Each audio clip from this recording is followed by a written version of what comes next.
好会。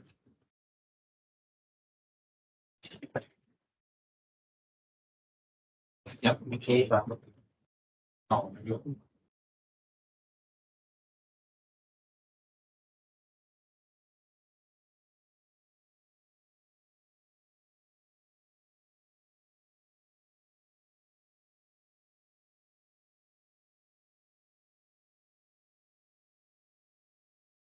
之前的这个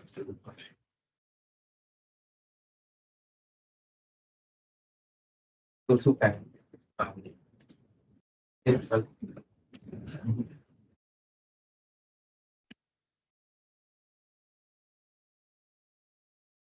这是天生。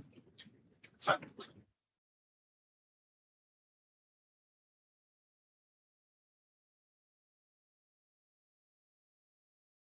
这是。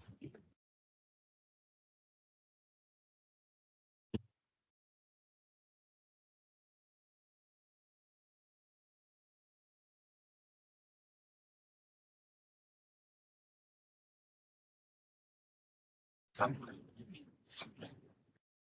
然后第二。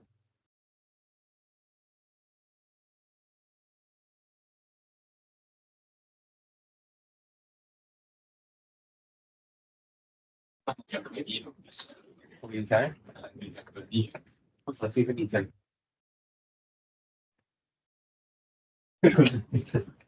Inconsistent system。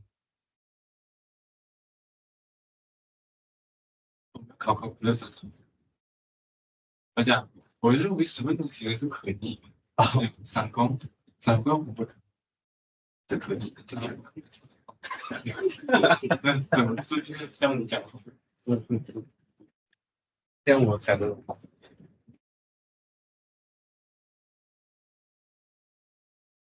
这可以。我觉得你可以。我在找到方法，只是还没有验证嘛。那个呢？啊，你的思维要改变。思维改变，我的近视就我的散光就会减轻。哎，有没有看过人家戴眼镜到没有戴眼镜？也已经没有眼镜可以配的时候，不是，他就好了，他就好了啊，他就好了。他本来是要戴一个很厚的近视眼镜，后来好的。是。嗯，你知道一个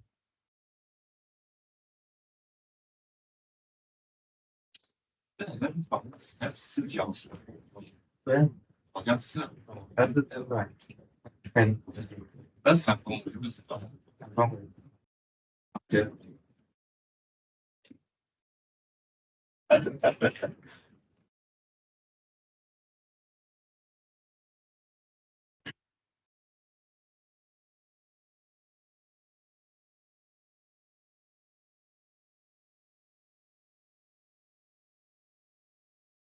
很不容易，这是一个选择吧。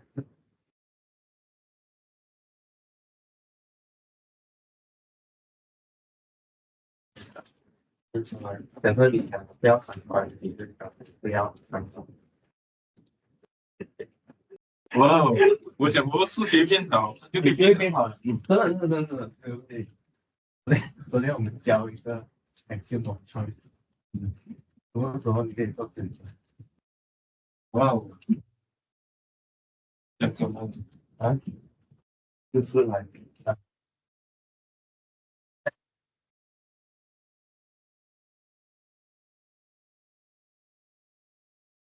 可以做在数分 set 上面，6个人。好，去。里面很多球。你要找蓝色的，如果蓝色在里面，但是里面很多，假如给你这整个房间就一颗蓝色球吧，你想去找，不会找到很累。但是我跟你讲，你找得到的。音乐时间限制。你可以这样讲，但是就是说你一定找到。对，好的，你找得到。我想变女生。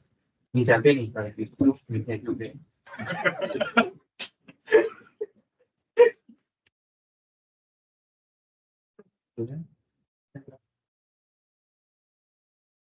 就回来了。来，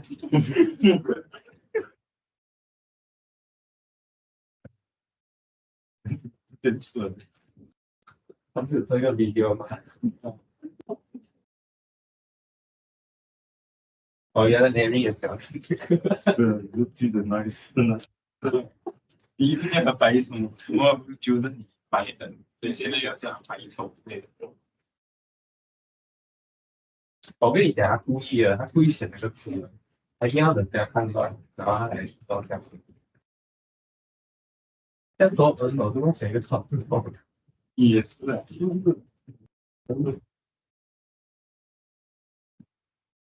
不是啊，确定名字。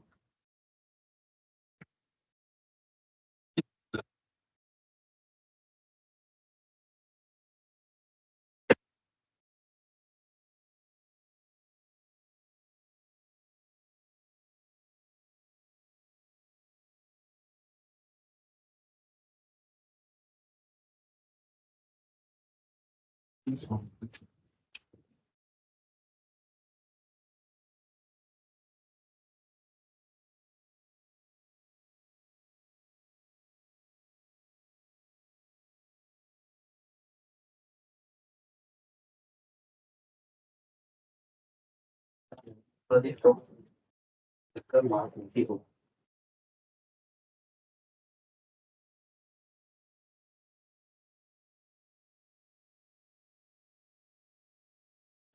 打的是谁呢？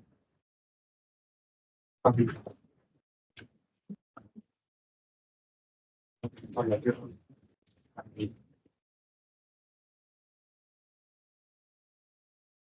他其实蛮强的。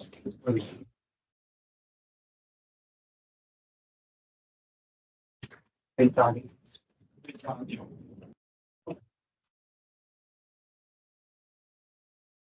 加事情，是治疗程度。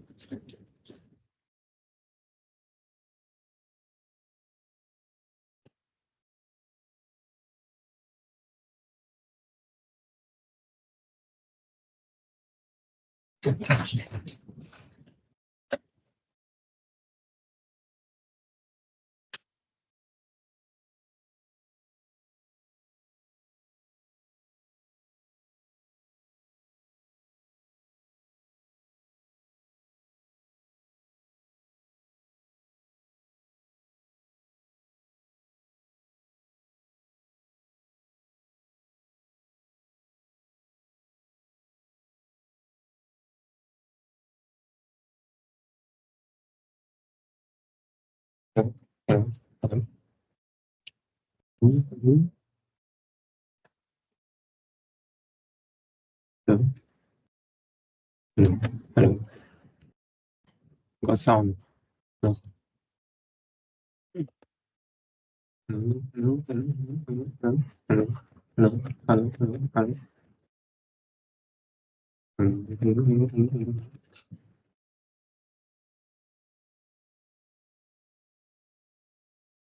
嗯嗯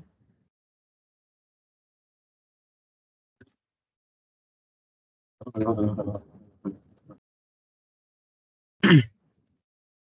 hello hello hello hello hello hello hello hello hello